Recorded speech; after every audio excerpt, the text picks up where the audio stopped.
Welcome. In front of me is a Redmi Note 11 Pro Plus, and today I'll show you how you can put this phone into safe mode. Now to get started you will need to turn off the phone, so let's hold our power key, select power off. And once the phone is off you want to hold power key and volume up.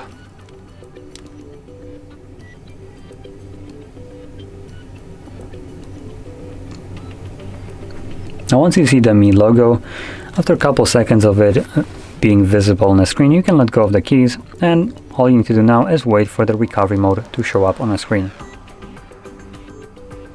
There we go. And once you see it, using volume keys, you want to scroll down, select safe mode, confirm it with power key, and wait for the device to boot back up.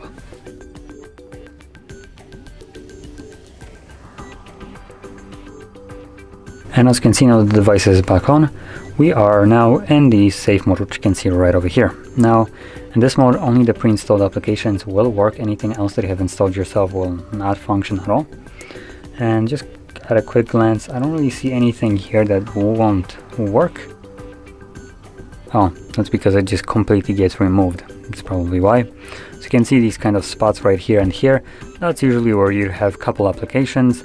But in safe mode they're just completely being removed, so you don't get to see them at all. Now when you reboot the device again, they will reappear, but the reason for them not being visible right now is because this mode is strictly designed to troubleshoot your phone, and certain third-party applications could cause you problems, so thus they're just automatically being hidden away.